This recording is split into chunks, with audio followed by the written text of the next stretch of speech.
Welcome to Streaming Into the Void, where we discuss the streaming news for the week ending May 24th, 2026. I'm Kim Hollis, digital marketing expert who is older and wiser.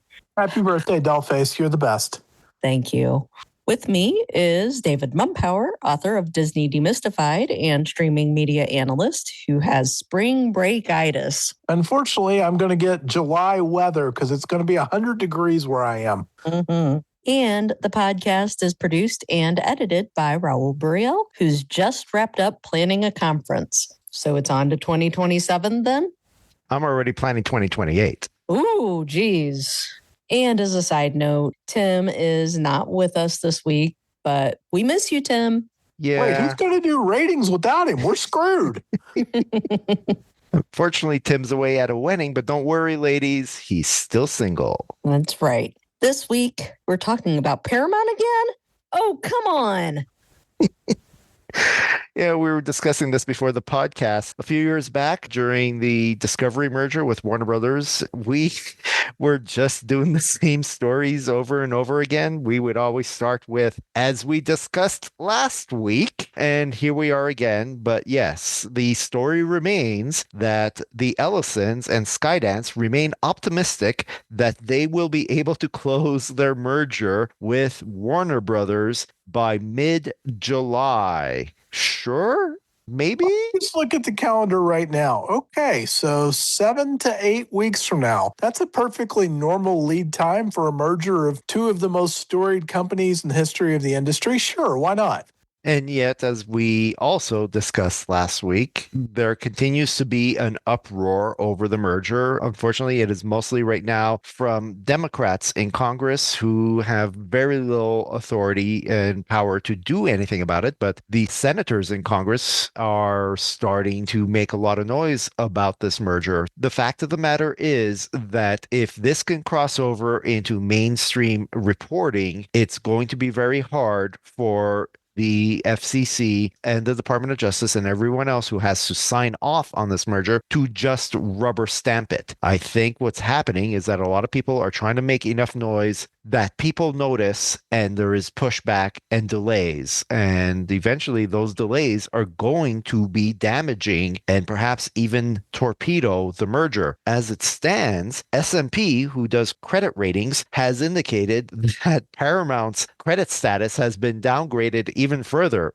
Raul actually mentioned something that is important to this entire conversation. When we're looking at this, theoretically, the FCC should have to take a strong look at it. This week, there was actually a meeting of the various FCC commissioners, one of whom is a Democrat, and the other two were assigned by the current administration. The Democrat was like, this deal is horrible. We have to do something about this. The other two explicitly gave up how they're going to handle this because they said, oh no, since Warner Brothers Discovery doesn't own a major network, their cable channel, it's not really our problem, so we won't have much oversight over this. Now, Paramount does own a major network, so yes, that should be part of their oversight, but this is the way they're going to sidestep the issue and pretend like it's not their domain. The people who are complaining about it on Capitol Hill right now are pointing out, well, the exact quote I've got is, it raises national security alarms. You know why that is? Because as we discussed, nearly 50% of the money is foreign interests, and specifically it's foreign interests that historically Americans don't want to take money from for various national security reasons. So the complaints being made are 100% accurate based on the world we knew before the 2020s. That's where we're at with this. That's why we don't quite know how to process this. We're laughing at the timeline, and all the while we're saying it wouldn't shock us if this did close by July 15th. Should it? Of course not. Let's be realistic. That's a joke. That doesn't pass the laugh test. Will it close? Quite possibly, because we already have a historical example of this, and from not that long ago, because Nexstar and Tegna, as we told you, were in the midst of a merger. The Attorney General of California said, hey, can you send me this paperwork to review? And they said,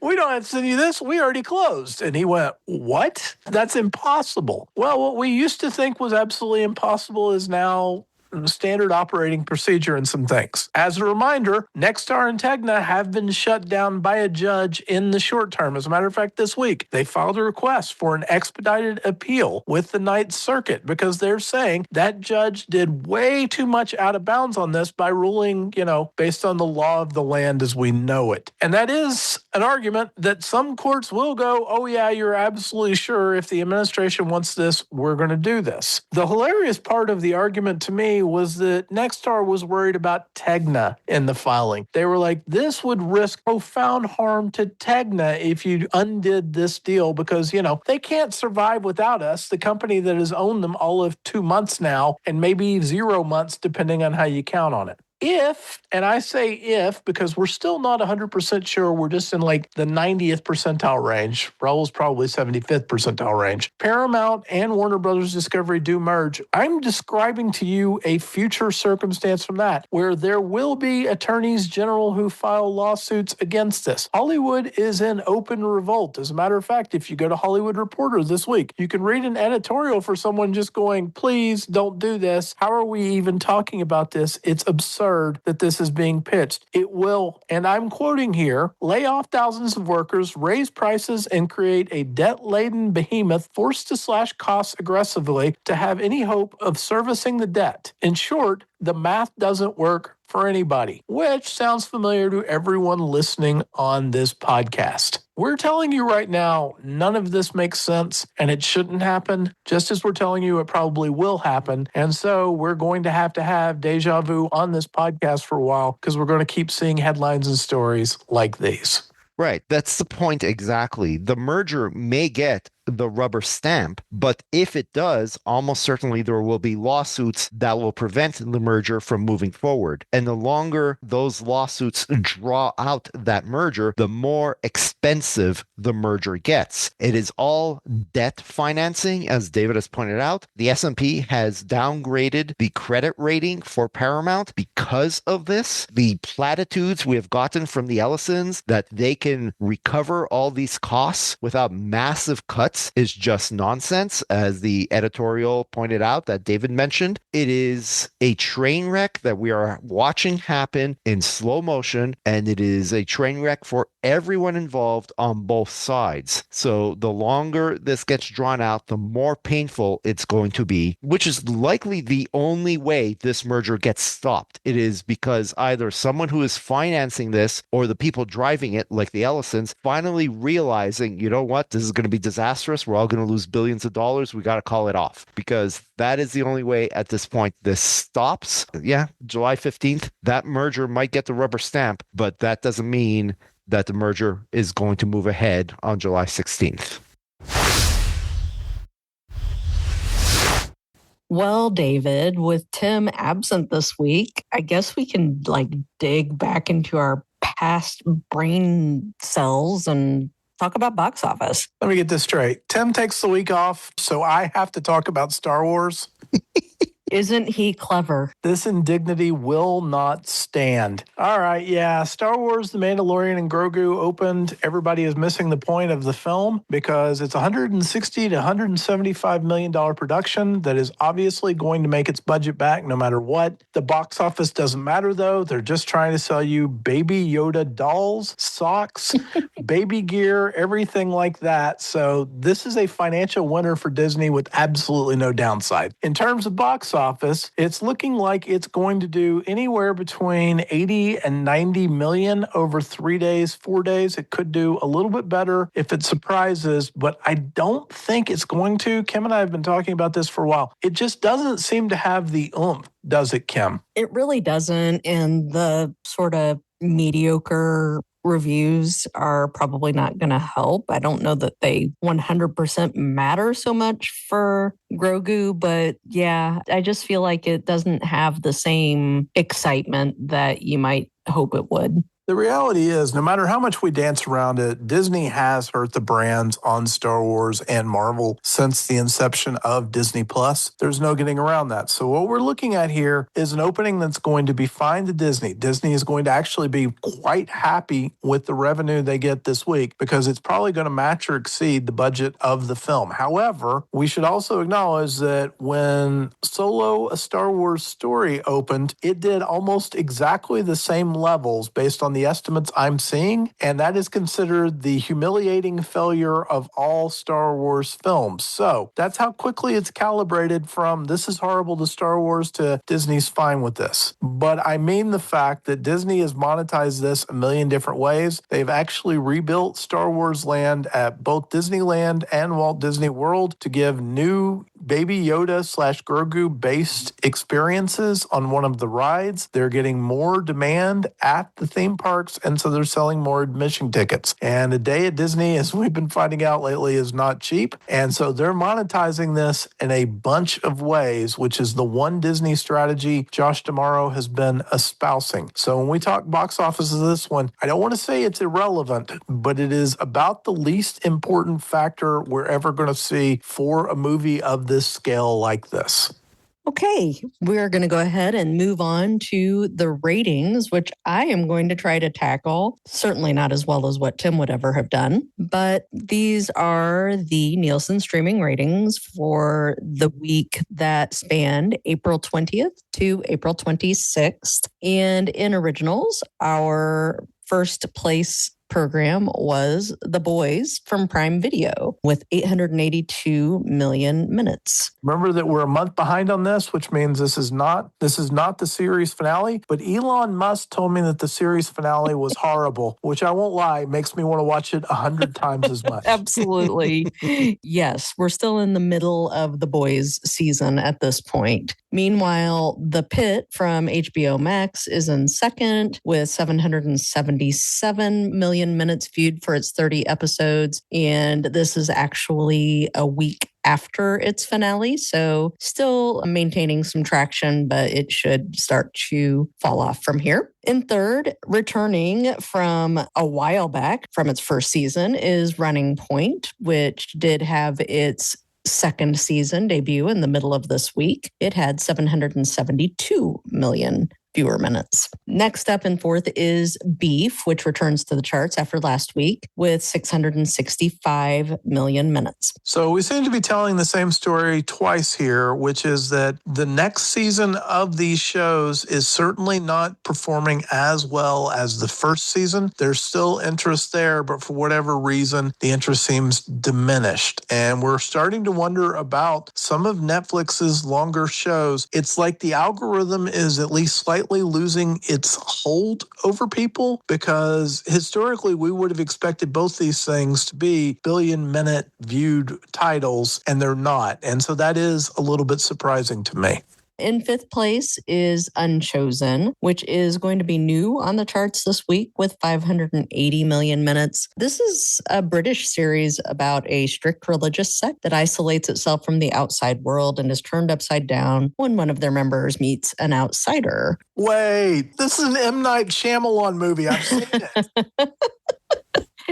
Then in sixth, we have Invincible from Prime Video, which had 512 million minutes. And this does include that animated series season finale. Seventh place is $1 Million Secret, a game show hosted by my beloved Peter Serafinowicz. It's a show where people try to discover who the millionaire is, trying to weed out that person. In eighth place, as Tim forecasted, we have Hulk Hogan, Real American, with 353 million minutes. Maybe not quite the viewership that they were hoping for, I imagine, but still on the charts at least. The title may be accurate in that Hulk Hogan was a real American, but that maybe speaks more to just where America is today. Yeah, I think that's fair, bro. Ninth place goes to Ms. Rachel with 327 million minutes, and that is airing on Netflix, as well as its complete opposite in Temptation Island on Netflix with 321 million viewer minutes. Movies starts with Apex in first place and 847 million viewer minutes. This is from Netflix and starred Charlize Theron and Taron Egerton. Yep, your basic human hunting human movie.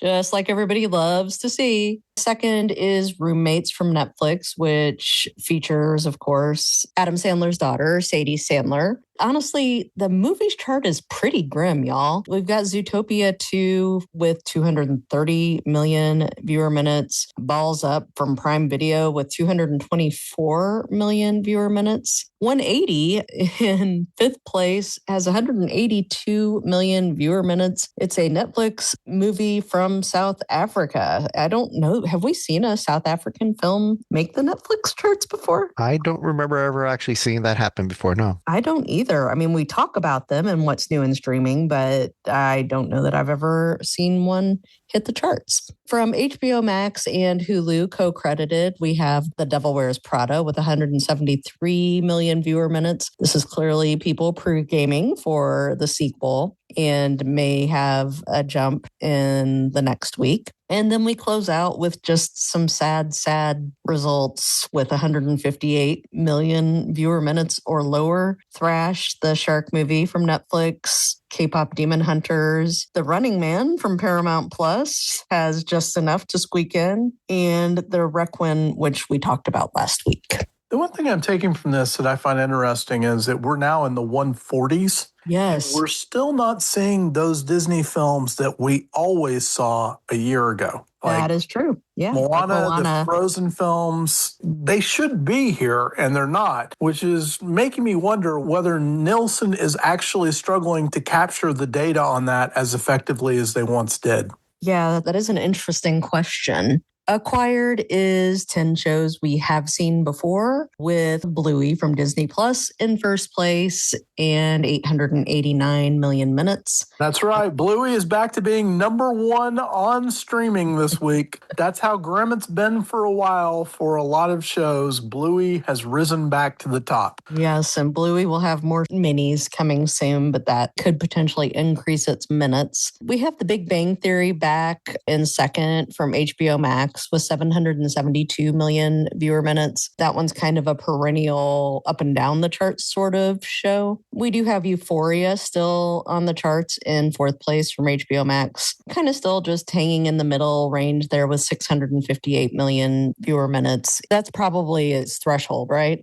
It looks like, and if you just look at this list, we've got a bunch of catalog titles we always see, and then Euphoria. And let's just say Euphoria cost a little bit more money for HBO than the other titles on this list. So this was just a terrible waste of everyone's time. Yeah, it really was. And then, our other shows are, again, like I mentioned, ones you've seen before: Family Guy, Bob's Burgers, Grey's Anatomy, The Rookie, Criminal Minds, SpongeBob SquarePants, and Paw Patrol. So quite a mixture of children's programming and, crazy murder shows.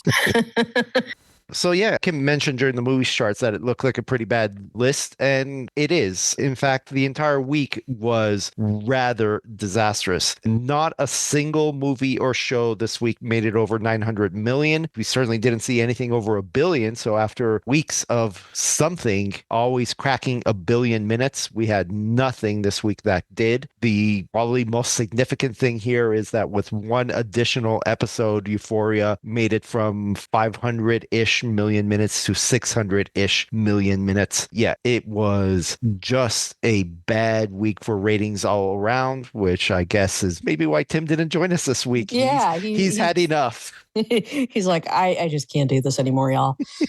It's terrible. He will be back, folks, maybe when the ratings are better. Yes, he's on strike until then.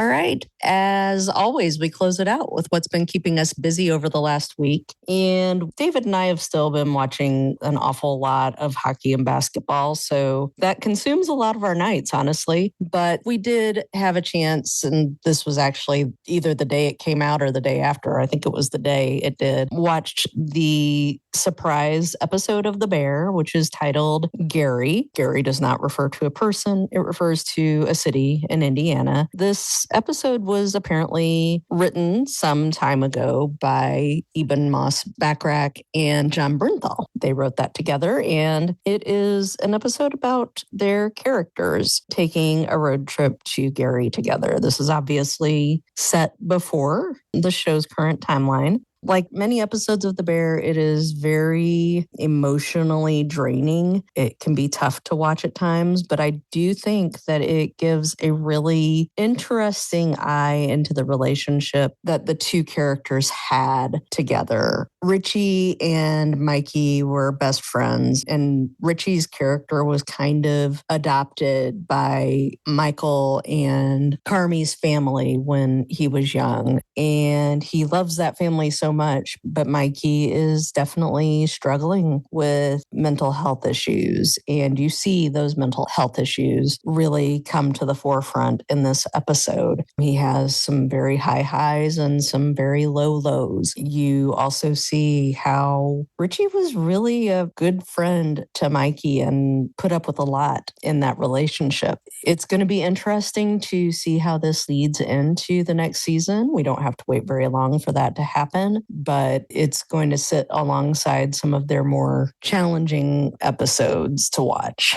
Raul, what's been keeping you busy? Evidently, if you want to film a special wherein the main character is struggling with mental health issues, you hire John Bernthal. I watched The Punisher, One Last Kill, where John Bernthal plays Frank Castle, the Punisher. Mm-hmm. And it is a difficult watch. It deals a lot with the situation of a man who has lost his family to gun violence and the consequences of that, and how he takes it out on other people in the world, and what he does when he finally achieves what he feels is revenge on the people who led to the death of his family. It is a story in two parts. It is short for what it is. It is only 50 minutes long, so it's not exactly a movie. It's just a special. And the first half is a man dealing with mental health issues. The other half is one very long, very violent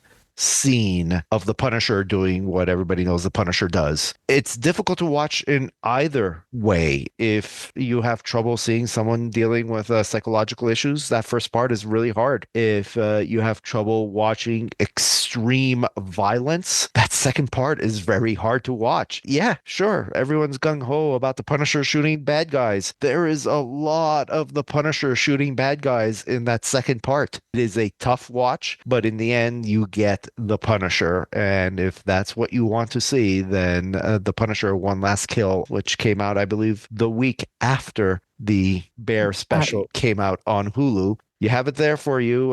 John Bernthal, he has definitely painted himself into an acting corner.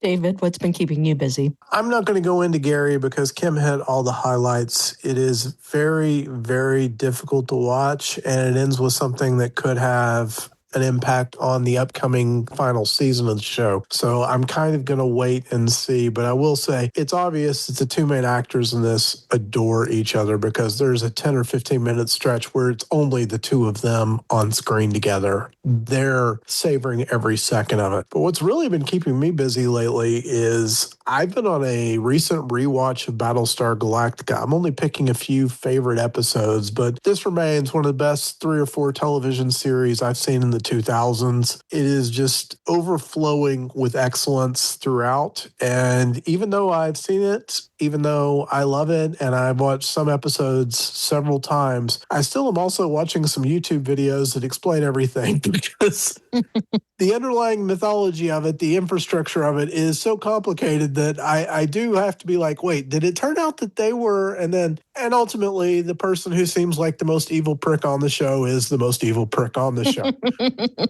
But getting there takes, 4 seasons and a lot of agony. And normally I don't like sad programming, but when it's written as well as The Bear, when it's written as well as Battlestar Galactica, I will make an exception. And I watched the Battlestar Galactica miniseries in its entirety the other day. And what stunned me about it is this was from 2003, and it's every bit as good today. Every bit as good. And it actually predicted some things that have happened in the real world. I'm in awe of it. And so I highly recommend Battlestar Galactica to everyone who has never watched it. And if you have, pick your favorite episodes and give them a shot. And it wouldn't kill you to pull up a YouTube video of explaining Battlestar Galactica, because those things really help. Thank you for listening to Streaming Into the Void. Please consider subscribing wherever you listen to podcasts, and we welcome your feedback. Remember that we're on social media at Streaming Void and online at streamingvoid.com. If you like what you're hearing, please consider becoming a supporter on Patreon at patreon.com/streamingvoid. Be sure to watch for us again next week.